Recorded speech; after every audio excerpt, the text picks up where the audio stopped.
Hallelujah. वचन में जाने से पहले जोरदार तालियों से परमेश्वर को स्वागत करते हैं। हालेलुया। आज का जो हम वचन पढ़ेंगे पहला कुरिन्थियों अध्याय 4 का 6 और आज का टॉपिक होगा मसीह के सेवक। तो इस वचन को फिर पढ़ेगा। हे भाइयों, मैंने इन बातों में तुम्हारे लिए अपनी और अपोलोस की चर्चा दृष्टांत की रीति पर की है, इसलिए कि तुम हमारे द्वारा यह सीखो कि लिखे हुए से आगे ना बढ़ना और हर एक के पक्ष में और दूसरे के विरोध में गर्व ना करना। हालेलुया। आज के लोग, कुछ लोग तो अपने ऊपर ही बहुत गर्व करते हैं, और जब परमेश्वर के वचन में साथ में देखेंगे तो उसमें लिखा है क्योंकि तुम और दूसरों में कौन भेद करता है और तेरे पास क्या है जो तूने दूसरों से नहीं पाया, और जब भी तूने दूसरों से पाया है तो ऐसा घमंड क्यों करता है कि मानो नहीं पाया। हालेलुया। तो हम कुछ वचन की टिप्पणियों में देखेंगे तो उसमें पहला कुरिन्थियों 3:19 में लिखा है क्योंकि इस संसार का ज्ञान परमेश्वर के निकट मूर्खता है, जिसे जैसे लिखा है ज्ञानियों को उनकी चतुराई में फंसा देता है। और जैसे अगर हम पढ़ेंगे पहला कुरिन्थियों 3:4 और 5 में तो उसमें लिखा है क्योंकि जब एक कहता है मैं पौलुस का हूँ तो क्या तुम मनुष्य नहीं हो। और 5 में देखेंगे अपोलोस क्या है और पौलुस क्या है, केवल एक सेवक जिसके द्वारा तुमने विश्वास किया है, जैसे हर एक को प्रभु ने दिया है। सब कुछ हमें प्रभु ने दिया है, पर हमें विश्वास करना है परमेश्वर के दासों के द्वारा, सेवकों के द्वारा।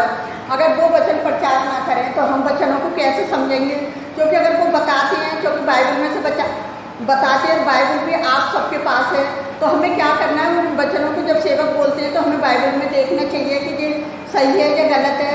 जब मैं भी बोलूँ तो आपको देखना चाहिए जब मैं गलत बोल रही हूँ या सही बोल रही हूँ, क्योंकि हमें बाइबल से ही पता चलेगा कि हम कहाँ तक सही हैं कहाँ तक गलत है। क्योंकि जब हम परमेश्वर के ज्ञान के अनुसार संसार ने ज्ञान से परमेश्वर को ना जाना, तो परमेश्वर को ये अच्छा लगा कि वे इस प्रचार की मूर्खता के द्वारा विश्वास करने वालों का उद्धार दें। तो यहाँ किसका उद्धार हो रहा है, जो परमेश्वर पर विश्वास करते हैं, जो यीशु मसीह को अपना उद्धारकर्ता मानते हैं, वो परमेश्वर उनका उद्धार करता है। तो ऐसे ही ऐसे हम उदाहरण में देखेंगे कि किस तरह से पौलुस कहता है कि ये किसी यहूदी लोगों के बारे में, एक उद्धारता के बारे में लिखता है। वो कहता है कि आगे मत बढ़ना, इसका अर्थ है कि बाइबल में लिखी बातों के अतिरिक्त अपनी ओर से कोई भी शिक्षा मत देना। पौलुस के समय में केवल पुराने नियम उपलब्ध था, उस समय तक नया नियम पूरा नहीं किया गया था। बाइबल में जो लिखा है वही परमेश्वर का सत्य और ज्ञान है। जब हम उसमें आगे बढ़ते हैं तो केवल मनुष्य के ज्ञान को प्राप्त करते हैं, जो परमेश्वर की दृष्टि में मूर्खतापूर्ण है। हालेलुया। और जैसे अभी हमने जैसे 3:19 में पढ़ा था, मनुष्य की सभी आशीष और वरदान परमेश्वर की ओर से आते हैं। यदि ऐसा है तो हम लोगों को एक ही दूसरे के विरोध घमंड क्यों करना चाहिए। एक व्यक्ति को पौलुस के पीछे चलना, दूसरे व्यक्ति को अपोलोस के पीछे चलना की जिद क्यों, क्या करना चाहिए।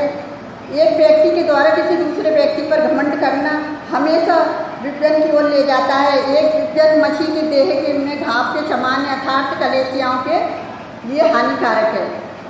हमारे पास जो कुछ है वे सब परमेश्वर की ओर से आया है, और हमारे पास ऐसा कुछ नहीं है जिसे हम कह सकते हैं, इसलिए कि हमने ना तो अपने आप पर घमंड करना चाहिए, ना ही एक व्यक्ति को दूसरे व्यक्ति के विरोध घमंड करना चाहिए, पर हमें परमेश्वर पर घमंड करना चाहिए। जब हम परमेश्वर पर घमंड करते हैं तो परमेश्वर हमारे लिए मार्ग खोलता है, हमारे लिए द्वार खोलता है। कोई मनुष्य हमारे लिए द्वार नहीं खोलता, सिर्फ परमेश्वर हमारे लिए द्वार खोलता है।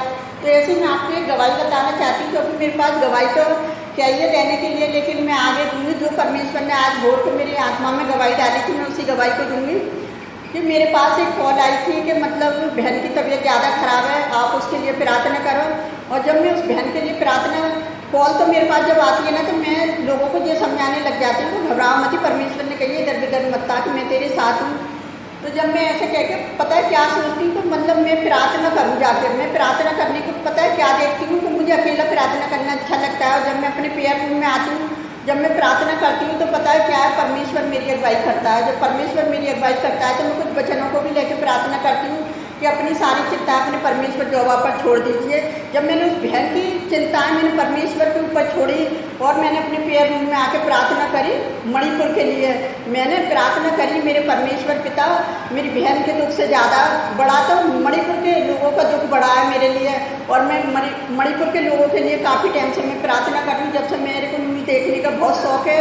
और जब मैं मूवी देखती हूँ तो मुझे प्रार्थना करने का लोगों के लिए मौका मिलता है कि कौन गलत है कौन सही है, और मैं सबके लिए प्रार्थना करती हूँ। तो मैं परमेश्वर की बड़ी दया के लिए धन्यवाद करती हूँ। और जब मैं प्रार्थना करने बैठी मणिपुर के लोगों के लिए, किस तरह से नंगे वस्त्र लेडीज़ों को घुमाया गया, किस तरह से पूरे देश ने क्या करा, एकता में आकर और सरकारों का विरोध करना शुरू कर दिया। जब तक देश के लोग न उठेंगे, क्योंकि परमेश्वर ने सारी जाति के लोगों को बनाया, वो सबका सृजनहार है, वो सबका रचने वाला परमेश्वर है। और जब देश के लोगों ने ये देखा तो उन्होंने क्या करा, विरोध करना शुरू करा। और उन्होंने विरोध करना शुरू करा और मैंने क्या करना शुरू करा, मैंने प्रार्थना करना शुरू करा। और मैंने प्रार्थना में कहा, हे परमेश्वर पिता, मणिपुर का न्याय आपके हाथ में देती हूँ, क्योंकि आप न्यायी परमेश्वर हैं, आपका न्याय सच्चा है और आप न्याय कीजिए। तो जब परमेश्वर से मैंने ऐसे प्रार्थना करी और मेरी आंखों में से इतने मोटे मोटे आंसू गिरने लगे और मैं इतनी देर तक प्रार्थना करती रही और मैंने बहन की सारी चिंताएं परमेश्वर के ऊपर डाल दी। तो जब हम एक दूसरे के लिए प्रार्थना करते हैं, परमेश्वर ने एक कौम को चुना है प्रार्थना के लिए कि मसीह कौम पता है क्या करे, एक दूसरे के लिए प्रार्थना करें। क्योंकि हम तो जगत में टुकड़े करकट के समान है, लोग हमें बुरा कहते हैं, हम आशीष देते हैं, तो हमें आशीषों का सोता बनाया परमेश्वर ने, इसलिए हम एक दूसरे के लिए प्रार्थना करते हैं। तो मैं अपने परमेश्वर यहोवा का धन्यवाद करती हूँ। तो फिर मैंने क्या करा, दूसरे दिन जाकर बहन के पास कॉल करी कि मुझे बताया गया था कि खाना नहीं खा रही है और रात भर चीख रही है और उसकी तबीयत ज़्यादा खराब हो रही है। और जब मैंने सुबह खुद ही कॉल करी तो मैं अपने प्रभु यीशु मसीह का भी धन्यवाद करती हूँ कि उसके कोड़े खाने से वो क्या हुआ कि उसे चंगाई मिली। और वो चंगाई कैसे मिली थी कि मैंने एक वचन पढ़ा था, प्रार्थना की शक्ति, याकूब की पत्री 5 अध्याय का उसका 13 और 14। और जब मैंने उस वचन को पढ़ के प्रार्थना करी कि प्रभु जी, कितनी कलेशिया के लोग जब प्रार्थना करते हैं, जब एकजुट होकर प्रार्थना करते हैं तो बड़ी बड़ी बंधनें टूट जाती हैं, बड़ी बड़ी बीमारियां चली जाती हैं और दुष्ट आत्माएं निकल जाती हैं जब सब लोग मिलकर प्रार्थना करते हैं। तो क्या हुआ, सबकी प्रार्थना के द्वारा बहन चंगी हो गई। और मणिपुर में भी बहुत जल्दी इंसाफ मिलने वाला है और बहुत बड़ी बेदारी आएगी, क्योंकि मेरे परमेश्वर का हाथ इतना छोटा नहीं है जो मणिपुर को देख नहीं रहा, मेरा प्रभु गहरा नहीं है जो कुछ सुनना नहीं है, क्योंकि उन विरोधियों को देख लिया है। क्योंकि मेरा परमेश्वर विरोधियों को जवाब देने वाला परमेश्वर है, वो किस तरह से जवाब देता है उसका हमें नहीं पता। वो परमेश्वर जो है वो कब किस बीमारी के रूप में किसको कब कहाँ दे दे हमें कुछ नहीं पता, लेकिन हमें पता है सिर्फ हमें प्रार्थना करनी है और हमें सबकी चिंताएं अपने परमेश्वर यहोवा के ऊपर डालनी है। क्योंकि परमेश्वर ने हमें इसीलिए चुना है इस जगत में कि तुम एक दूसरे के लिए प्रार्थना करो। और जब तुम विपत्ति को आते देखो तब तो पता है क्या करो, प्रार्थना करते रहो। क्योंकि विश्वास के द्वारा पता है क्या होता है कि विपत्तियाँ, जब विश्वास के द्वारा प्रार्थना की जाती है तो विपत्तियाँ घटाई जाती हैं। जब सब लोग मिलकर प्रार्थना करते हैं, जब मसीह लोगों ने सबने मिलकर प्रार्थना करी और सचमुच मणिपुर को एक बड़ी आशीष मिलने वाली है, ये अपना मेरा विश्वास है। तो मैं परमेश्वर यहोवा का धन्यवाद करती हूँ इस गवाही के लिए। तो आइए हम आप सबके लिए प्रार्थना करते हैं, आप भी हमारे साथ मिलकर प्रार्थना करें।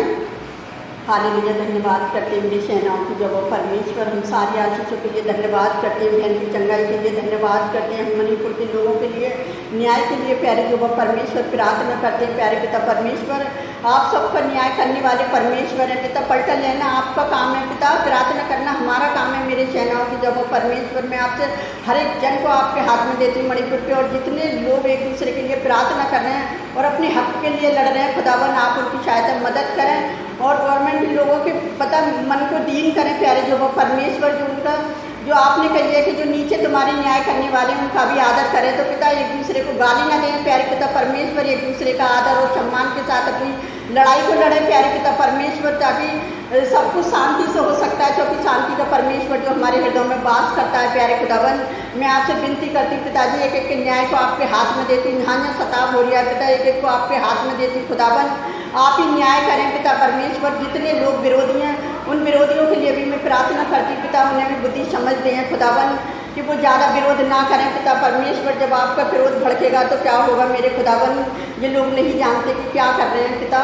मैं आपसे विनती करती हूँ प्यारे जो वो परमेश्वर के हमारे यीशु मसीह का लहू बहाना कोड़े खाना हमारे लिए व्यर्थ नहीं, एक आशीष बनकर उभरेगी। उसकी सूली की मौत एक हमारे लिए आशीष का कारण बनकर उभरेगी प्यारे जो वो परमेश्वर, जो आपने हमें यीशु मसीह की सूली की मौत के द्वारा जो जीवन दिया है, वो जीवन हमारा बहुत से लोगों के लिए प्रार्थना के लिए इस्तेमाल हो पिता। आज जन कितने लोग मिलकर प्रार्थना कर रहे हैं एक दूसरे के लिए पिता, आप सबकी प्रार्थनाओं को सुनना और कबूल करना मेरे खुदावन, कि हम सबकी प्रार्थना करना उपास के साथ व्यर्थ न जाए, एक आशीष बनकर उभरे मेरे खुदावन।